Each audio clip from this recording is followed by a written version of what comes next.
तो दोस्तों, आप सबने सुना ही होगा कि प्यार करने की कोई उम्र नहीं होती, पर क्या कोई अपने से 40 साल छोटे इंसान से भी प्यार कर सकता है? चलिए जानते हैं। तो कहानी शुरू होती है ना, खत्म होने वाले समुंदर से, जहाँ एक 60 साल का बूढ़ा आदमी तकाशी सालों से समुंदर के बीच एक बोट पर रह रहा है। उसका काम है टूरिस्ट को घुमाना और उनका भविष्य बताना, और इन सब में उसकी मदद करती है एक 16 साल की लड़की, और इस लड़की का नाम है एमा। तो आप लोग सोच रहे होंगे कि तकाशी एमा के दादाजी होंगे, लेकिन ऐसा नहीं है। तकरीबन 10 साल पहले जब एमा 7 साल की थी, तब तकाशी उसे यहाँ लेकर आया था, और तब से वह यहीं रहती है। लेकिन धीरे धीरे तकाशी उसे पसंद करने लगा, और वह हमेशा से अकेला था, और एमा में उसे अपना जीवन साथी दिखता था, और इसीलिए वो उससे शादी करना चाहता है। इसी वजह से वो उसका 17 साल होने का इंतजार कर रहा है। सुनने में तो काफी अजीब लगता है, लेकिन सच्चाई यही है। और एमा जब से यहाँ आई है, यही उसका घर है। उसने बाहरी दुनिया कभी नहीं देखी। उसे पता नहीं है कि बाहरी दुनिया में लोग कैसे जीते हैं। उसे बस यही बोट पर रहना पसंद है। अब दोनों का असल में क्या रिश्ता है, यह तो हमें नहीं पता, लेकिन इन्होंने आज तक एक दूसरे को कभी अपने नामों से नहीं पुकारा। पता चलता है कि दोनों एक दूसरे की इज्जत करते हैं।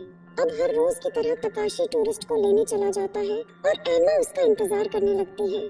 थोड़ी देर बाद वो टूरिस्ट को लेकर आ जाता है, जिसके बाद वो लोग फिशिंग करते हैं।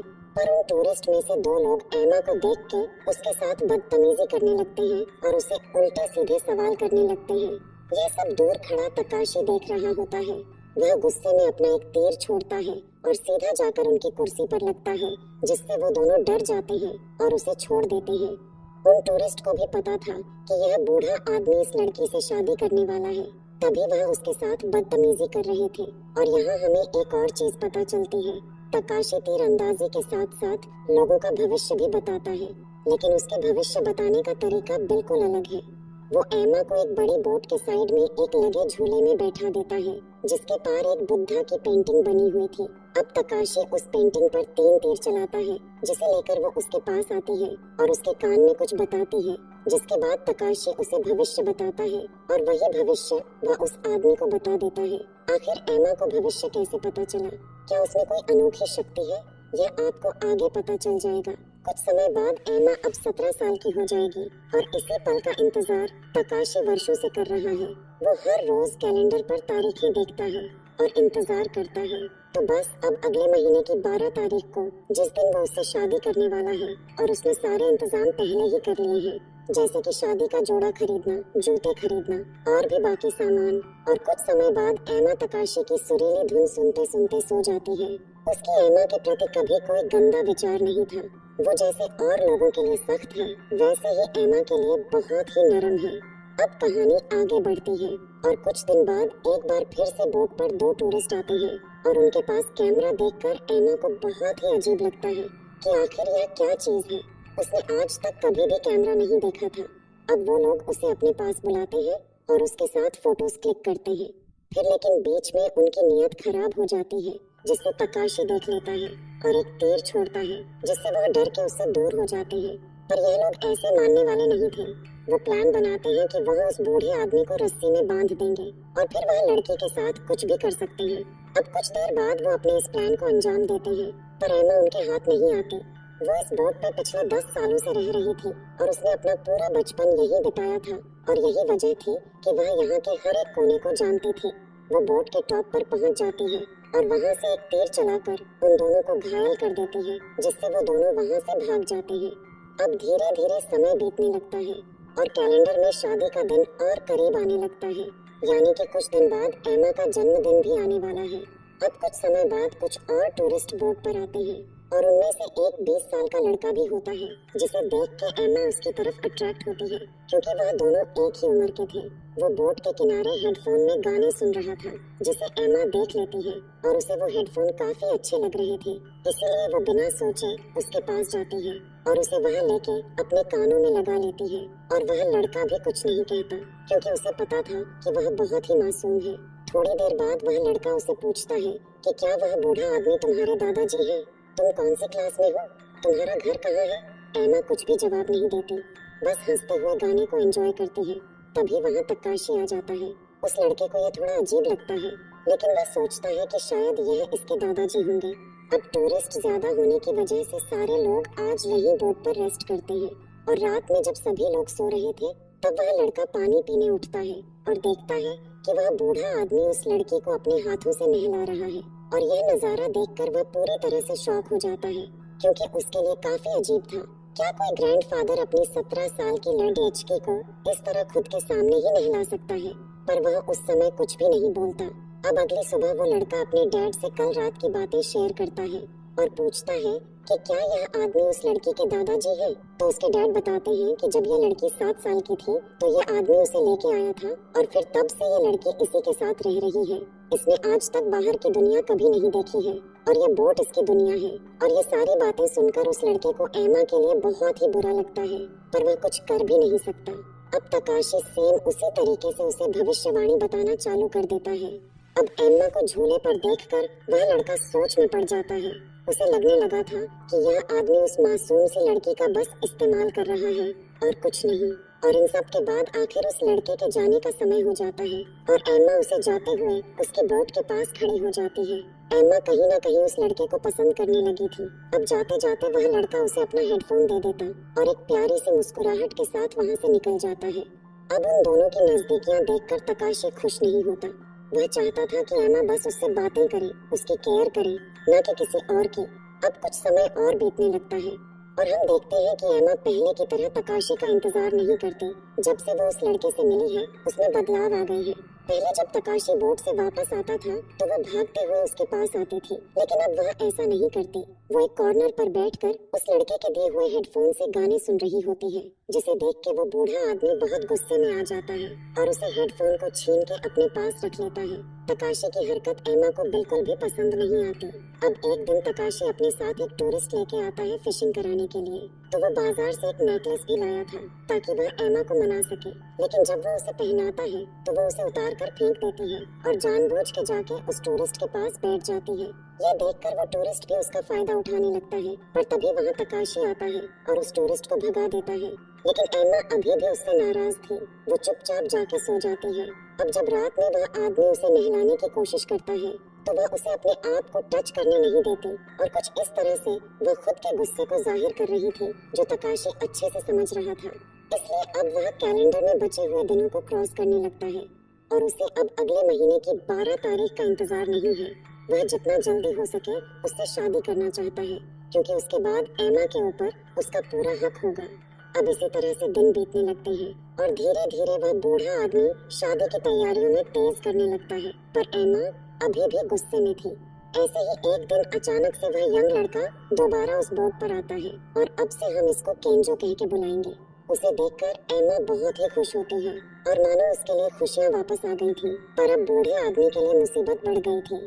अब केंजो ने उसे अपना वो हेडफोन गिफ्ट के तौर पर दिया था, वैसे ही एम्मा उसे एक डमरू गिफ्ट करती है, जिसे देख के वो लड़का बहुत खुश होता है और उसके साथ एक सेल्फी लेता है। और एम्मा भी बहुत ही खुश थी, लेकिन तभी वहाँ तकाशी आ जाता और उसकी तरफ एक तीर छोड़ता है और उसी तरह से जैसे वह सालों से करता आ रहा है, लेकिन इस बार एम्मा उसका तीर निकाल कर तोड़ देती है और गुस्से में वहाँ से चली जाती है।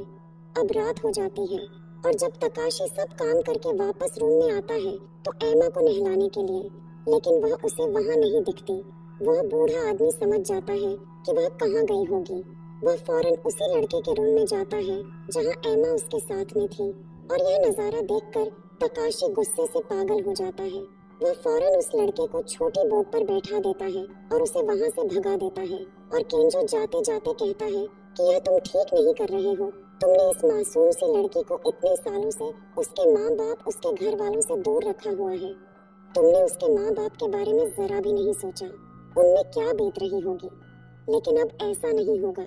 मैं इस लड़की को यहाँ से ले जाऊंगा और उसके पेरेंट्स को भी खोजूंगा। यह सारी बातें सुनकर तकाशी थोड़ा घबरा जाता है, क्योंकि उसके लिए एम्मा ही उसकी जिंदगी थी। अगर एम्मा यहाँ से चली गई तो उसका क्या होगा।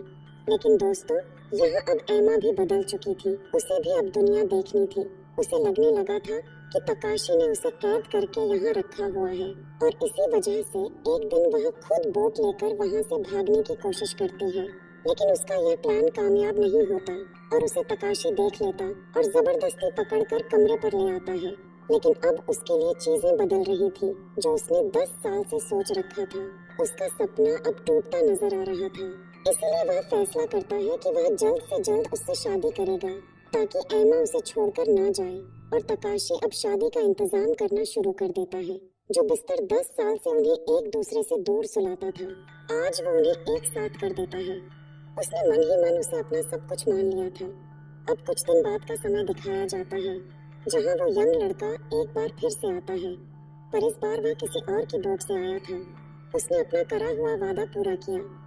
वो वहाँ खड़ी एमा को उसकी मिसिंग पोस्टर दिखाता और कहता है कि तुम्हारे माँ बाप तुम्हें ढूंढ रहे हैं। और यह पोस्टर देखकर तकाशी बहुत गुस्सा होता है और उस पेपर को फाड़ देता है और वहाँ से उसे जाने को कहता है। लेकिन केंजो उसकी बात नहीं सुनता और वह बार बार एमा को समझाता है कि तुम्हारे माँ बाप तुम्हें 10 सालों से ढूंढ रहे हैं।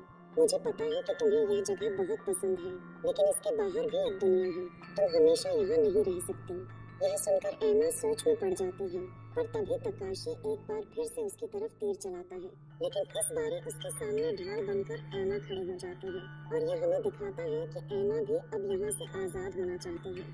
यह देख के वो बूढ़ा आदमी अपना धनुष नीचे कर लेता है। अब उसी रात एक बहुत ही तेज तूफान आता है, पर यह समुंदर का तूफान नहीं था, बल्कि तकाशी को आने वाले दिनों का संदेश दे रहा था कि अब कुछ बहुत ही बड़ा होने वाला है। उसी रात तकाशी एमा को अपने पास सुलाने की कोशिश करता है, लेकिन वह बार बार जाने की जिद कर रही थी और इसी गुस्से में वह पहली बार तकाशी पर हाथ उठा देती है। यह देखकर तकाशी बिल्कुल शॉक हो जाता है। अब अगले दिन वह बहुत ही गुस्से में अपनी शिप के मोटर ठीक कर रहा होता है और तभी उसके सर पे चोट लग जाती है और यह जब एमा देखती है तो उसे बहुत ही बुरा लगता है।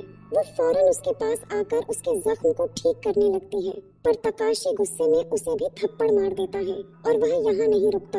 वो उसे दोबारा थप्पड़ मारने के लिए हाथ उठाता है। तब तक वहाँ केंजो आ जाता है और कहता है कि तुम्हारे मन में क्या है? तुमने एक मासूम लड़की को खुद के डिजायर के लिए यहाँ कैद करके रखा हुआ है। तुम्हें बस इस लड़की का शरीर चाहिए और कुछ नहीं। यह अच्छा नहीं है, तुम बहुत गलत कर रहे हो।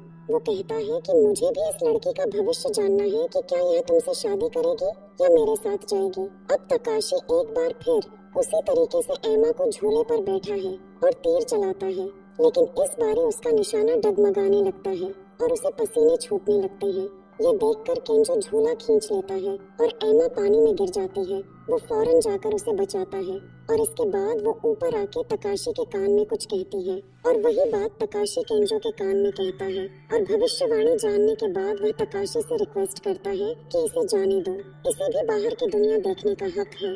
यह सुनकर तकाशी और गुस्सा हो जाता है और उसने जो सालों से शादी के कपड़े इकट्ठा किए थे वो बाहर फेंकने लगता है, क्योंकि उसने जो सोचा था वो नहीं हो पाएगा। वो पूरी रात उन कपड़ों को देखते हुए गुजार देता है और अगले दिन केंजो एमा को लेकर तकाशी से मिलने आता और कहता है कि अब हम जा रहे हैं। अब तकाशी उन्हें कुछ नहीं कहता, क्योंकि उसे पता था कि यही उनका भविष्य, जो कि वह बदल नहीं सकता, वो उन्हें जाने देता है और दोनों बोट से निकल जाते हैं। पर थोड़ी दूर जाकर वह रुक जाती है और ऐसा लग रहा था कि मानो शायद वो किसी चीज से अटक गई हो। वो चीज कोई और नहीं बल्कि तकाशी का गला होता है। जी हाँ दोस्तों, उसने अपने गले में उस रस्सी को बांध दिया था ताकि एमा के जाते ही उसकी मौत हो जाए और जीते जीते एमा उसे दूर न हो पाए। अब एमा यह देखकर समझ जाती है और वह रोते हुए तकाशी के पास आती है और उसे गले से लगा लेती है। वो दोनों एक दूसरे को देखकर रोने लगते हैं और गले लग जाते हैं। वहीं पास में खड़ा केंजो भी समझ जाता है कि जैसा उसने सोचा था इनका रिश्ता वैसा नहीं है, ये बहुत ही पवित्र है। उस बूढ़े आदमी को किसी जिस्म जैसी चीजों का शौक नहीं था। उसे उस लड़की से इतना लगाव था कि उसके लिए मौत भी छोटी पड़ रही थी। यही वजह कि उसने खुद की जान लेने की सोची। अब अगली सुबह एमा उस बूढ़े आदमी को नहलाती है और उसे शादी का जोड़ा पहनाती है और खुद भी पहनती है, यानी कि उसने फैसला कर लिया है कि वो अब शादी करेगी। वो बूढ़ा आदमी इकट्ठा करे हुए सारी चीजें उसे पहना देता है और फिर दोनों छोटी बोट पे चले जाते हैं, जहाँ उनके पूरे रीति रिवाजों के साथ शादी हो जाती है। अब दोनों बहुत ही खुश थे और कुछ देर बाद वह थोड़ी दूर जाकर वह बोट रुक जाती है। दूर खड़ा केंजो यह सारी चीजें देख रहा था, लेकिन उसे अब बुरा नहीं लग रहा रहा था। वहीं तकाशी अब एमा को अपनी वही धुन सुनाता है जो हमेशा से बजाता आ रहा है और उसे सुनते ही वह सो जाती है। पर यहाँ कुछ बहुत ही अलग होता है जो आपने सोचा भी नहीं होगा। असल में तकासही को पता था कि यह शादी कामयाब नहीं होगी, क्योंकि उसने भविष्यवाणी देख ली थी, जिसके बाद वह बोट के किनारे खड़ा हो जाता है और आसमान की तरफ एक तीर छोड़ता और समुद्र में कूदकर अपनी जान दे देता है। थोड़ी देर बाद वह बोट खुद चलते चलते उस बड़ी बोट के पास आ जाती है और तब केंजो देखता है कि उस बूढ़े आदमी की आत्मा उस लड़के के साथ इंटीमेट हो रही है और अगले ही पल वह तीर आकर उसके पैरों के बीच लगता है। तो उस बूढ़े आदमी ने जीते जी लडिचकी को कभी भी नहीं छुआ, पर मरने के बाद उसने जो सोचा था उसकी आत्मा ने वह कर लिया। अब थोड़ी देर बाद एमा उठ जाती है और वह दोनों उस बोट से एक नई जिंदगी की तरफ निकल पड़ते हैं। पर यहाँ हैरान करने वाली बात यह थी कि उनके पीछे पीछे वो बड़ी बोट भी अपने आप आ रही थी, मतलब कि तकाशी की आत्मा अभी भी इनके पीछे आ रही थी। पर जैसे ही एमा उसे गुड बाय कहते हुए हाथ हिलाती है, वो नाव खुद रुक जाती है। तकाशी की आत्मा को अब शांति मिल गई है और इसी के साथ यह कहानी ही खत्म हो जाती है। Thanks for watching.